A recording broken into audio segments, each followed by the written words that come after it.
For our next speaker, I thought that since this is Parliament, we should bring out a very important person, and that's the leader of the opposition, mainly in my house. And that's my wife and creative partner. She's the living proof that having some form of opposition is good, because if she wasn't around, all our income would have disappeared into comics and toys and don't know what. So she's an assistant professor at Long Island University, New York, where she teaches curricular development theory and history and other things that I don't understand. And together with me, she also directed and produced our upcoming movie, Singapore Dreaming, which opens on 7th September. Please come and see. Otherwise, I cannot sell backside. And the nice people at Indignation have told me it's not very saleable.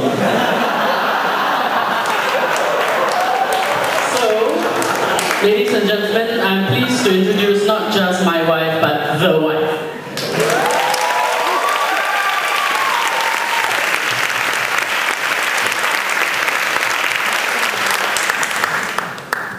When Colin and I first discussed this event with Clarence Singham, we felt like what we really wanted to do was to celebrate Singapore in a way that would remind us of the real experiences of Singaporeans beyond the smiling faces on the billboards and the banners that we see around us.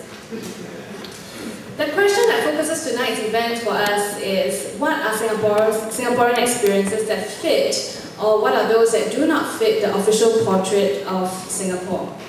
And so I thought of my dad's old blue Daihatsu pickup. For as long as I can remember, my dad had an old blue Daihatsu pickup. The blue pickup had natural air conditioning because my pride of place was in the back, where I would sometimes stand up against the wind as we were driving. Not very safe, but very fun. The pickup truck also had a small black rectangle at the bottom of the door on the driver's side that said in white letters, WMC Electrical Engineering, which were my dad's initials. My dad was not an engineer. He was an electrical contractor. When I was in primary school, Queenstown Primary School, I was very proud of my dad's job because his job had 7 syllables, electrical contractor. This was many more syllables than my other friends' jobs, my other friends' parents' jobs. My schoolmates' parents had jobs like manager, 3 syllables, taxi driver, 4 syllables, hawker, 2 syllables. I was also very proud of him because he could always get us tickets to go to the National Stadium to watch football. The keropok there was very good, and it was the only place where it was okay for me to stand up randomly and shout at the top of my lungs, "Referee kayu, balik kampung," which were the only Malay words I knew at that time. Dad told me that he could get the tickets to the football matches because he also, besides being an electrical contractor, he also worked as Kwok Kim Song's football wiper. So for a long time, I was very impressed that besides being an electrical contractor, he also cleaned Kwok Kim Song's balls.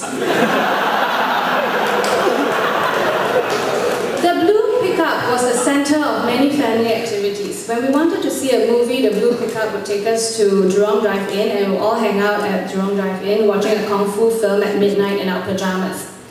When the extended family wanted a picnic, we would all go to East Coast Park. Mum and Dad would be in the front seat, and then packing to the back of the pickup would be me, Ji, Sai, Si, Go, Sui, Ku, Daku, Ama, and my cousins, with our tabi hoon fried chicken wings and a pot of curry. But the blue pickup wasn't always there. When my dad had a good contract and got paid well, he would sometimes buy a car and let a worker drive the blue pickup. At his richest, he had a brand new Nissan Bluebird, which tickled me to no end because in my little head, I kept calling it the Nam Chao.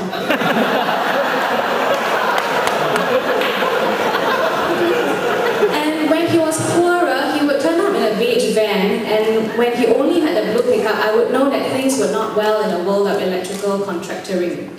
From Queenstown Primary School, I went to Nanyang Girls High School. At that point, the only schools I thought I would go to were Fairfield Methodist because my primary school crush was going there, Newtown Secondary because CE, Tuaku, Suiku all went there, and Queenstown Technical School because it had the word Queenstown in it and I was a Queenstown girl. But then a prefect 2 years older than me, whom I thought was very cool, went to Nanyang Girls High School, and that's why I chose to go to Nanyang. When I got to Nanyang, I realized that there was only one other girl from Queenstown Primary School. The other girls were mainly from Nanyang Primary School, Raffles Girls Primary School, Henry Park Primary School. They were all Chinese. My best friend from primary school was Anida, and the girl who always sat beside me on the school bus was Usha, but there were no such names in Nanyang.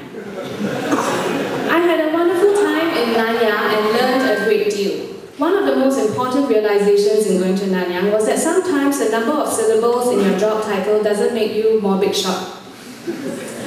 In Nanyang, I met schoolmates whose parents had jobs like lawyer, 2 syllables, accountant, 3 syllables, director, 3 syllables.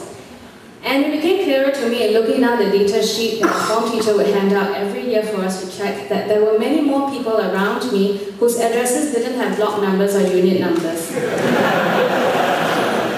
I also learned that my dad didn't really clean Kwa Kim Song's balls.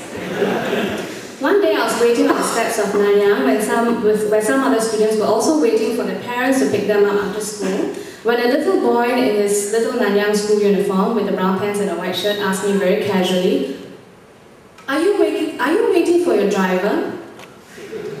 For a moment there I was stunned and I didn't know what to say.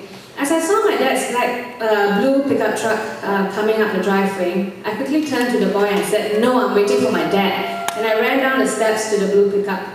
To my eternal regret, for a very brief moment, I wished that my dad had parked to pick me up a distance away on the driveway where the pickup wouldn't be seen.